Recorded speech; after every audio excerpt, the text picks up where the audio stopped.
Kadang-kadang bingung ya, kenapa sih yang di dunia itu terlalu diistimewakan gitu? Mengistimewakan yang hilang itu nggak ada kerjaan.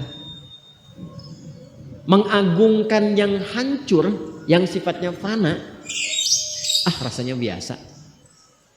Apa yang mau dibanggakan sih? Dan yang paling menarik tuh begini, ketika meninggal gelarnya pengen sama dengan yang dianggap ringan atau rendah status sosialnya itu.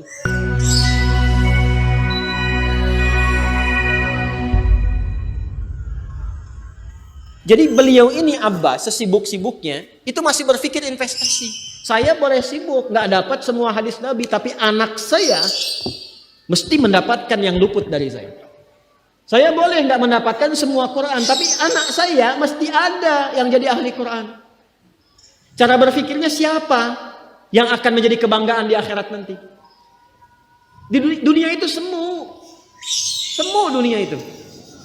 Jadi sementara aja, nggak pasti sifatnya. Perbedaan status sosial itu hanya istilah-istilah yang disematkan manusia saja. Ini kaya, ini miskin, ya kan? Yang ini punya jabatan, yang ini biasa-biasa. Itu istilah manusia. Toh pada akhirnya semua kembali ke tempat yang serupa. Dan menariknya begini, yang kaya, yang punya jabatan, tetap di akhir hidupnya pengen punya gelar yang sama dengan yang miskin. Atau dengan yang disebut miskin.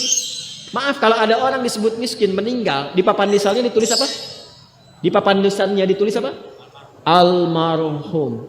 Yang kaya juga kan pengen sama disebut almarhum. Iya kan? Tuh. Jadi nggak ada bedanya setelah berpulang itu. Perbedaan tuh hanya di amal saja. Itu poinnya. Maka kalau ada yang mengharapkan orang tua, cita-cita membanggakan anak di dunia, boleh-boleh saja, tapi patut diingat itu sementara. Anda silahkan sekarang sekolahkan setinggi-tingginya. S1, S2, S3, S4, kerupuk 3, silahkan. Mau dalam negeri, luar negeri, mau di Nagreg, mau di California, mau di Chicago, di Chicago, di Singaparna, Singapura, silahkan. Itu pilihan. Tapi saya cuma mau katakan begini, itu sementara. Dan persaingannya tidak istimewa, karena jangan pun Anda yang beriman, yang belum beriman pun bisa melakukan itu. Apa yang dikira yang hebat matematika itu anak Anda saja, anak orang lain pun bisa. Halo? Apa Anda kira yang jago fisika itu anak Anda saja yang beriman? Yang belum beriman pun bisa. Ya. Jadi perlombaannya itu rata semua. Dan gak ada yang istimewa. Kadang-kadang bingung ya, kenapa sih yang di dunia itu terlalu diistimewakan gitu? Mengistimewakan yang hilang itu gak ada kerjaan. Mengagungkan yang hancur, yang sifatnya fana, rasanya biasa. Apa yang mau dibanggakan sih? Dan yang paling menarik tuh begini, ketika meninggal gelarnya pengen sama dengan yang dianggap ringan atau rendah status sosialnya itu. Tadi kalau orang miskin meninggal gelarnya apa?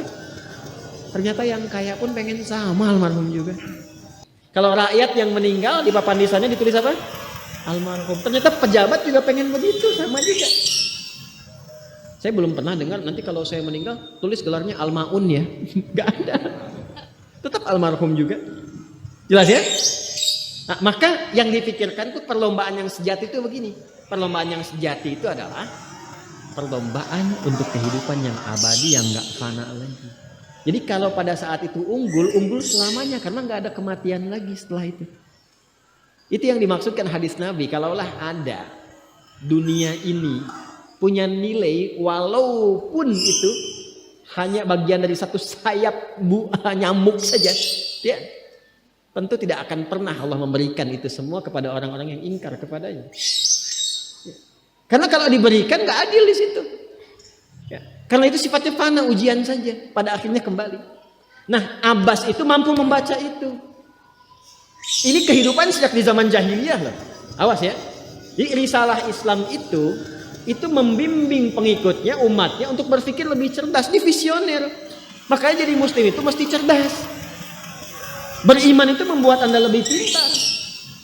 Saya tanya begini ya, maaf ya. Sekali lagi mohon maafkan saya kalau perumpamaan ini kurang menyenangkan. Kalau ada yang abadi dengan yang sementara, Anda pilih yang mana? Masa? sholat itu untuk yang abadi atau yang sementara? Abadi. Baik. Mobil itu untuk yang abadi atau yang sementara? Pilih yang abadi apa sementara?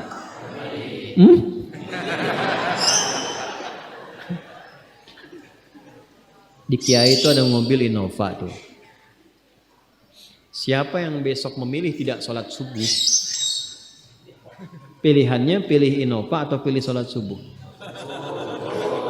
Yakin? Kalau saya pilih Innova dipakai untuk mengantarkan sholat subuh, nah itu lebih bagus. Ya, jangan dipotong sampai situ ya. Ya bisa aja kita pilih Avanza, bisa pilih Ferrari, bisa pilih Pajero ya. Awas yang punya mobil Innova, Anda potong royalti kena. Paham? Abbas itu begitu, anak saya mesti dipanggil di akhirat dan semua penduduk langit dan bumi menyimak itu semua. Diviralkannya di akhirat. Viral dunia itu sementara, internetnya diputus gak viral lagi. Kadang-kadang yang viral kemarin kan sekarang nggak ada lagi, ya kan? Yang viral tahun lalu sekarang sudah nggak ada, ya kan? Jadi belum selesai kehidupan sudah hilang juga viralnya. Akhirat itu selamanya. Dan biasanya begini, kalau orang-orang yang diviralkan oleh Allah atas kehendak Allah itu abadi melintasi setiap masa. Jadi ada yang viral karena berita, ada yang viral karena doa dan kehendak Allah Subhanahu wa taala. Itu yang diviralkan langsung atas kehendak Allah itu melampaui zamannya. Makanya kisah ini pun bertahan sampai sekarang. Nah, Abbas itu berpikir, saya boleh sekarang jadi pebisnis pedagang, tapi anak saya mesti menguasai apapun yang pernah diajarkan oleh Nabi. Maka anak kecil ini sejak dini mengikuti Nabi. Sejak dini lekat dengan Nabi. Maka ketika Nabi tidur pun itu ikut berkunjung karena keluarganya.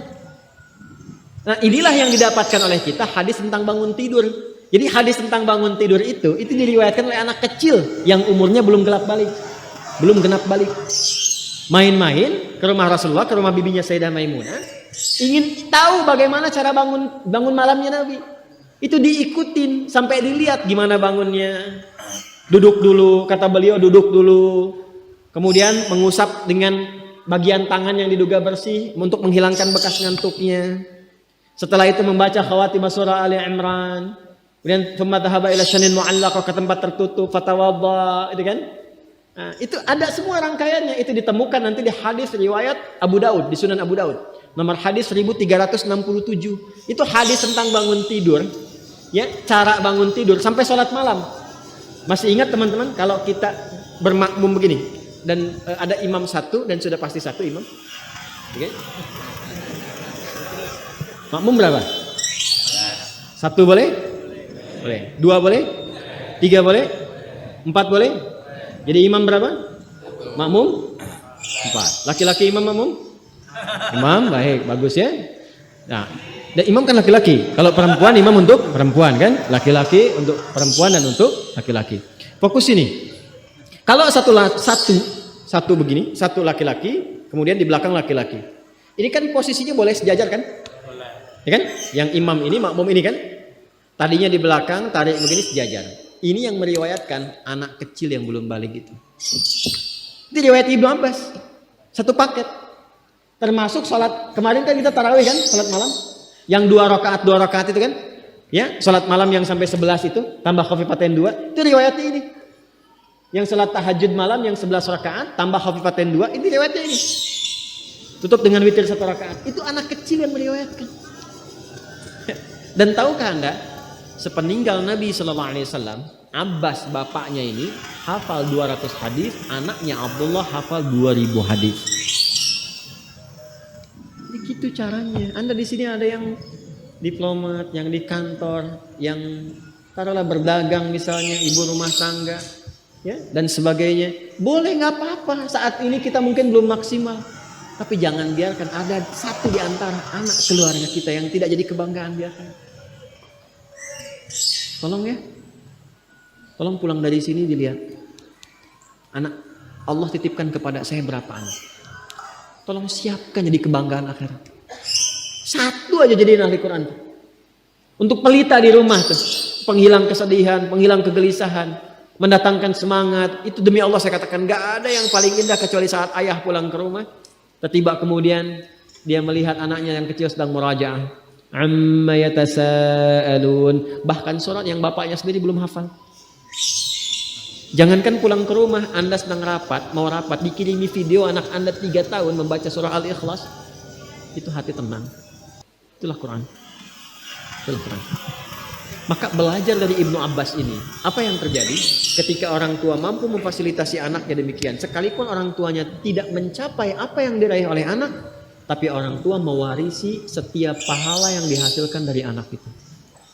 Karena itulah setiap hadis yang diriwayatkan oleh Abdullah kecil ini, Ibnu Abbas, maka semua doa tersambung bukan hanya untuk beliau tapi juga untuk keluarganya, untuk orang tuanya.